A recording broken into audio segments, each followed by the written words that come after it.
के अतिरिक्त आपके किसी और पुत्र का वध नहीं करूंगा मैं। वचन देता हूं मैं। पुत्र। जाइए राजमाता, गंगा में त्यागे गए इस राधे के पास अब आपको देने के लिए कुछ और शेष नहीं।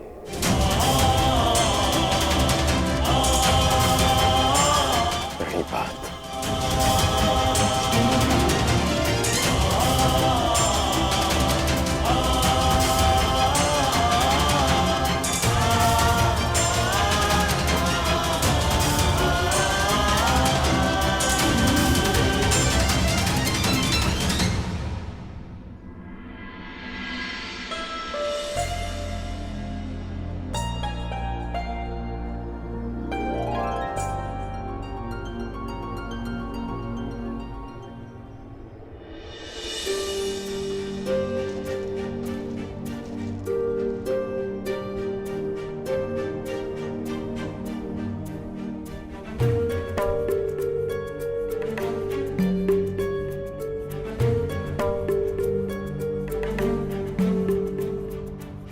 सत्य कल्पना से अधिक सुंदर भी हो सकता है और अधिक कष्टकारी भी, मैं जानता था कर्ण, परंतु मैं ये कभी नहीं चाहता था कि तुम इस कष्ट को सहो।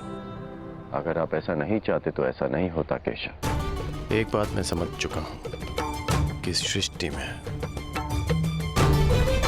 सब आप ही की इच्छा से होता है, आप ही के अनुसार होता है, ठीक वैसे ही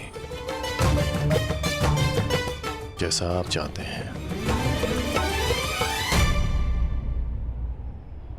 पीड़ा केवल कष्ट नहीं देती मित्र, पीड़ा कभी कभी हमें उचित मार्ग चुनने में हमारी सहायता भी करती है। एक पीड़ा कभी कभी हमारे अन्य कष्टों का निवारण भी करती है। कर्ण, इस सत्य का भान होना तुम्हारे लिए उचित था, परंतु अब मैं तुमसे ये जानना चाहता हूं कि इस पीड़ा का तुम सकारात्मक प्रयोग कैसे करोगे। जिस सत्य ने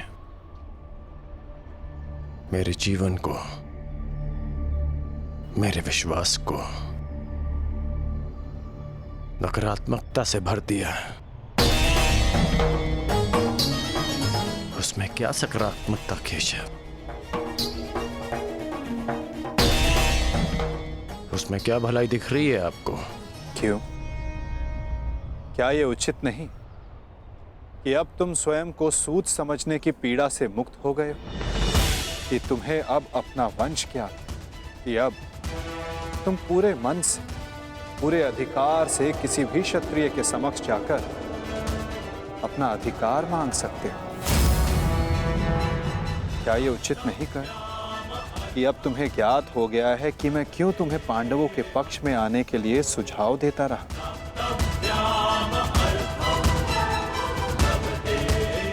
एक सत्य संसार बदल सकता है और अब तुम्हारा संसार बदल चुका है मित्र। तो क्या यह श्रेष्ठ नहीं कि तुम अपना पक्ष और निर्णय दोनों बदल दो।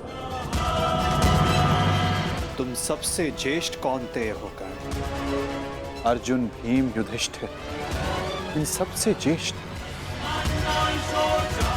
और मुझे ये मानने में कोई संकोच नहीं कि तुम अर्जुन से अधिक श्रेष्ठ हो, परंतु ये दो शक्तियां, ये दो भाई विपक्ष में क्यों मित्र? यदि तुम और अर्जुन एक पक्ष में हो गए तो सृष्टि की कोई भी शक्ति तुम दोनों के समक्ष छोटी पड़ जाएगी।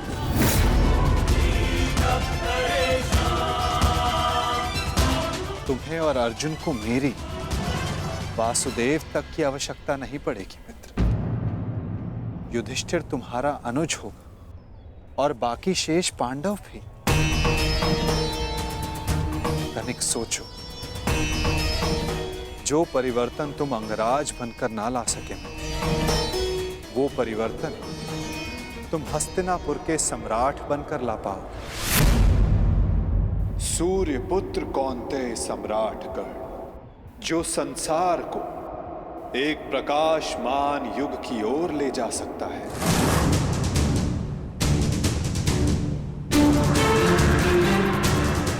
मैं केवल तुम्हारे भविष्य की बात नहीं कर रहा हूं कर्ण,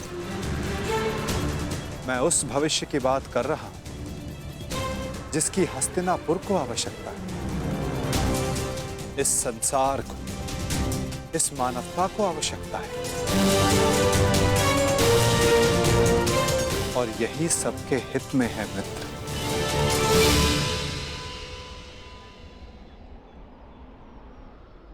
ठीक है, एक बार मैं आपकी बात मान भी लूं, हस्तिनापुर का सिंहासन जीत भी लूं, परंतु क्या मैं प्रजा के मन में सम्मान जीत पाऊंगा? नहीं। सूत पुत्र कहलाकर जितना अपमान सहा,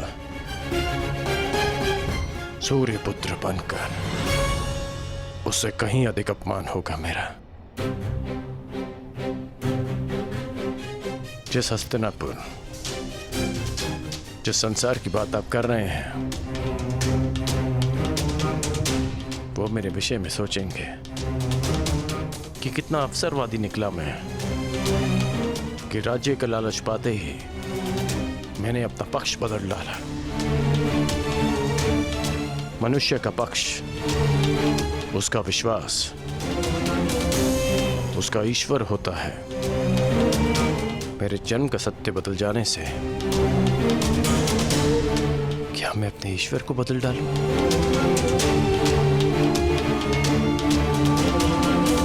और अर्जुन, क्या ये उस महान धनुर्धारी का अपमान नहीं होगा?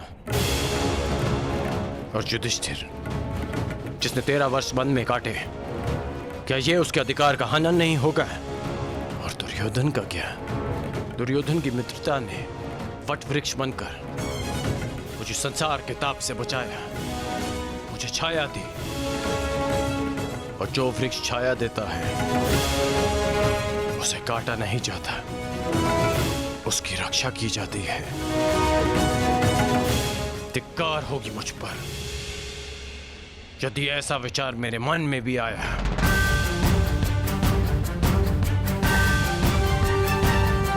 मैंने आपसे पहले भी कहा है कि मैं जन्म में नहीं, कर्म में विश्वास रखता हूं। मैं कुल, वंश, जाति में नहीं, कौशल और पुरुषार्थ में विश्वास रखता हूं। जब मेरी जन्म माता ने मुझे त्यागा तो एक सूत ने मुझे पाल पोस के बड़ा किया। जब कुल और वंश ने मुझे फेंक दिया तब मेरे कौशल ने मुझे उभारा। जब मेरे संबंधियों ने मुझे पहचानने से अस्वीकार कर दिया तब दुर्योधन की मित्रता ने मुझे संभाला। सच कहूं तो आज मैं पहले से भी कहीं अधिक दुर्योधन का ऋणी हो गया हूं।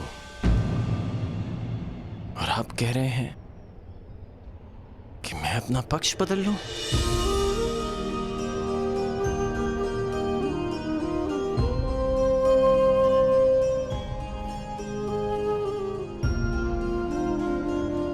मैं अभिभूत हुआ तुम्हारे इन वचनों से कर्ण, परंतु मेरी इच्छा सदा यही है कि तुम मेरे साथ रहो और मैं तुम्हारे। परंतु निर्णय लेना तुम पर निर्भर करता है मित्र। तो बताओ कर्ण, तुम्हारा अंतिम निर्णय क्या है? तुम्हारे नए परिचय का, इस सत्य के भान का क्या निष्कर्ष है? एक ही निष्कर्ष है और एक ही निर्णय। या तो मेरे मित्र दुर्योधन के शीश पर राज मुकुट होगा या इस कर्ण के धड़ पर शीश ही नहीं होगा।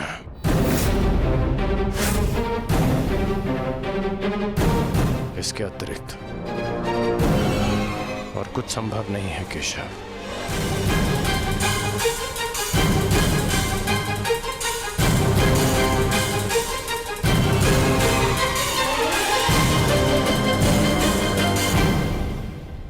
आपसे एक विनती है केशव कि मेरी जन्म कथा गुप्त रखिएगा।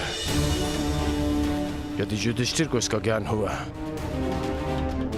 तो वो सिंहासन को ठुकरा देगा, और यदि उसने साम्राज्य मुझे सौंप दिया तो मैं उसे दुर्योधन को सौंप दूंगा, और यदि समाज को इसका भान हो गया तो वो माता कुंती को ठुकरा देंगे। इसलिए यह सत्य हमारे मध्य ही रहे, यही श्रेष्ठकर है। मैं चाहता हूं कि आप मेरी मृत्यु तक मुझे राधे कहकर पुकारें, कौनते ही नहीं।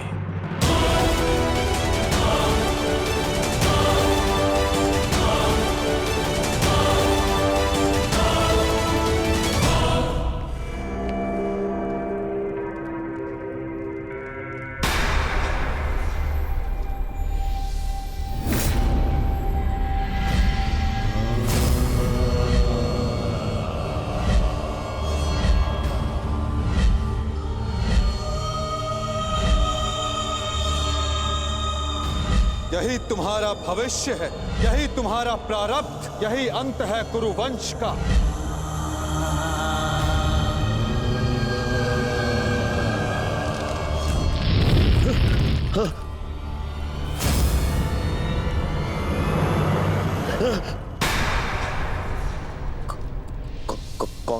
कौन है आप? है? ये क्या कह रहे हो दुर्योधन? मामा हूँ, मामा। नहीं नहीं, ये कौन है आप मुझसे ये प्रश्न करने वाले?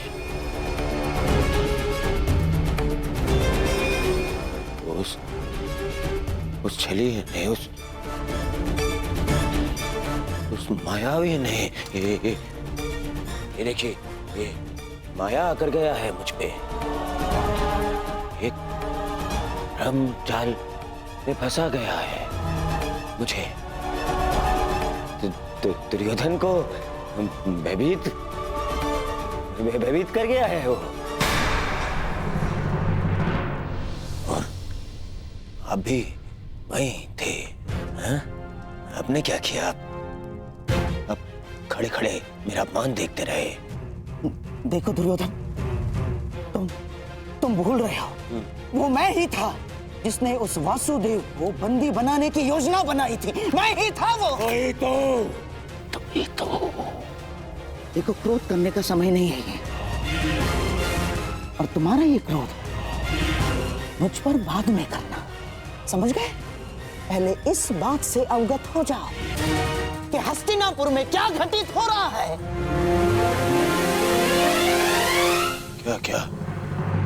क्या घटित हो रहा है हस्तिनापुर में? वही तो मैं तुम्हें कब से बताने का प्रयास कर रहा हूं, परंतु तुम हो कि सुन ही नहीं रहे हो। तुम्हें कदाचित अनुमान नहीं है कि तुम्हारा परम मित्र कर्ण तुम्हारे नाक के नीचे क्या कर रहा है। क्या कर रहा है मेरा मित्र? जब तुम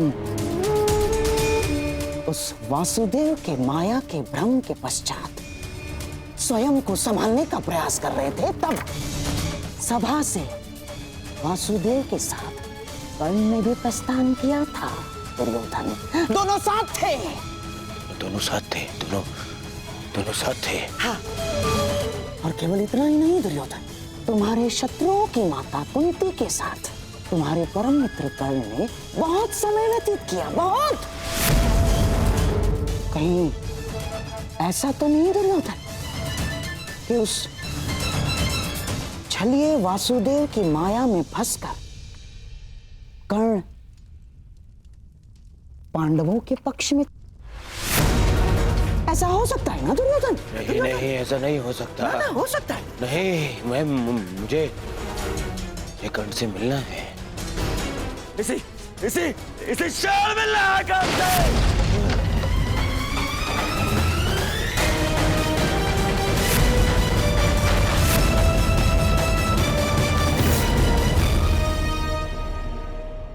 जीवन कितने खेल खेलती है ना हमारे साथ केशव। जीवन भर जिसका वध करना चाहा, जिसे युद्ध में हराना चाहा,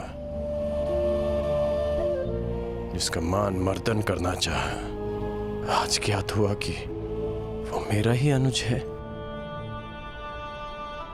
मैं अपने ही अनुज पर आक्रमण कैसे कर पाऊंगा? उस पर बाण संधान कैसे करूंगा मैं? और यदि ऐसा नहीं करता तो वो उस मित्र के साथ विश्वासघात होगा जो मेरे विश्वास पर ये युद्ध लड़ रहा है।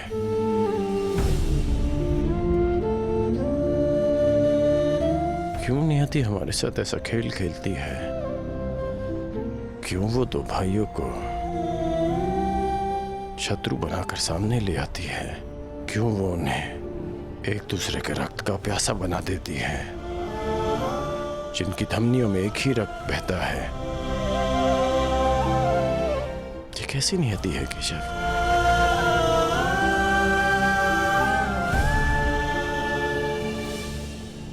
ये नियति नहीं मित्र, ये चुनौती है, ये एक परीक्षा है, या ये कहो स्वयं को सिद्ध करने का अवसर है।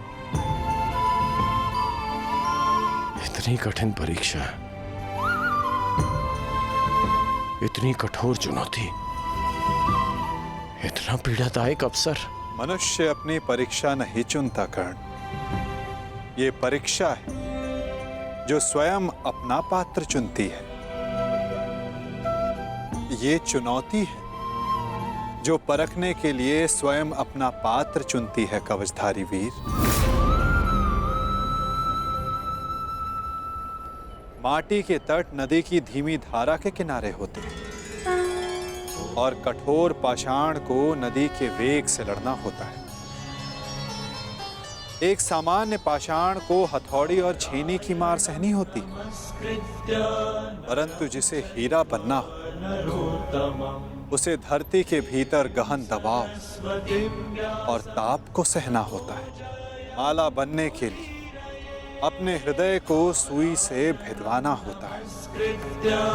प्रकाश देने के लिए स्वयं को जलाना होता है। बांस सब होते हैं कर्ण, परंतु बांसुरी बनने के लिए तन पर घाव खाना पड़ता है।